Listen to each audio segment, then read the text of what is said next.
Hello, my name is Sean Kenahan. I go to Bishop Van High School in Massachusetts.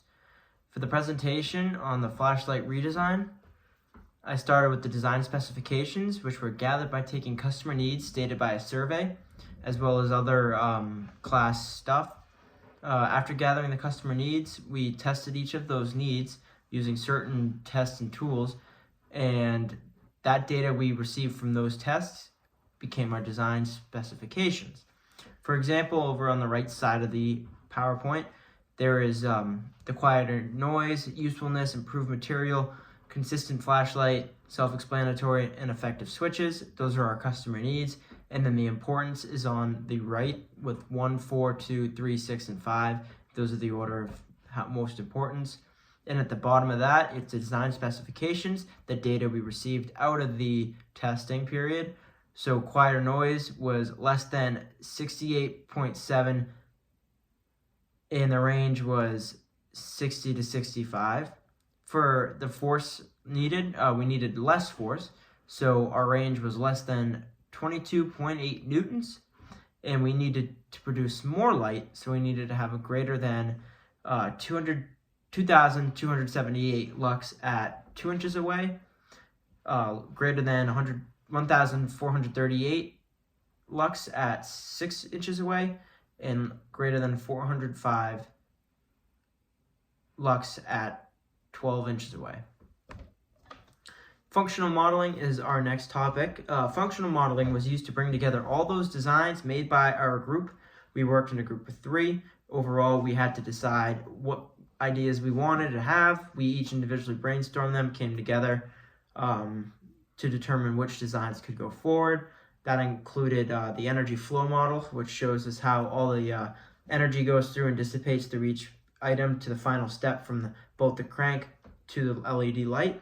And lastly, the mind map, which is what came together to create our all ideas brainstorming, which was inspired by our C-sketch. So those were all the ideas that were brought up together. As you can see here, this is the flow model, energy flow model, from human energy all the way to light energy that was produced. That's the long line of how the energy was dissipated throughout the period. And then our mind map right here, this is the idea from improved material to the switches. These are all ideas that we brainstormed that realized that these needed to be changed. So the final product. When we were done going through our designs, we had to create a final product. Our product was combined ideas, like I said earlier, from others in our group. There was 3 of us. We came together, designed what we thought was to be an improved flashlight from the one before. Those changes included one single LED light.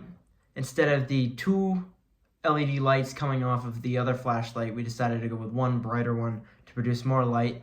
However, it would be under one LED light.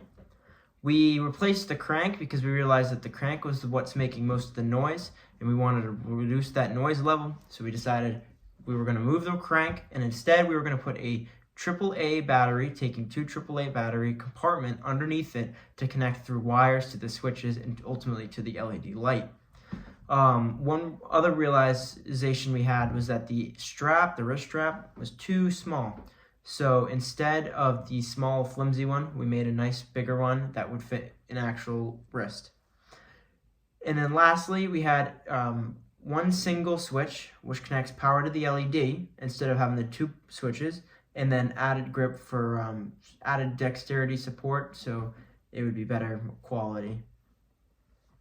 The final image right here, final product image, as you can see, the battery compartment, the inside view with the LED lighting, and all the wires connecting to the switches and the battery compartment. And as you can see, there's the outside view, what it would look like if selling it on the market, how it has the nice big strap, as well as the dexterity support with the grip, and then the one long flashlight bar. So the final product overview. So overall, the flashlight was redesigned to be more reliable and better overall. That was the point of the goal.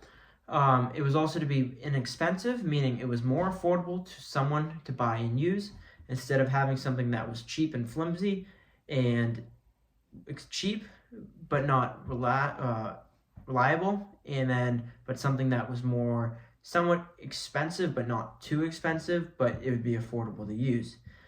We met our customer needs by decreasing the sound due to no crank level, and we had a brighter LED creating more lux at that distant point.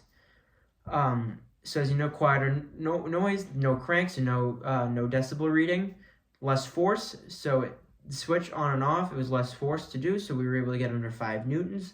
And our light production is greater than 3,000 lux at 2 inches away, greater than 1,500 lux at 6 inches away, and greater than 500 lux at 12 inches away.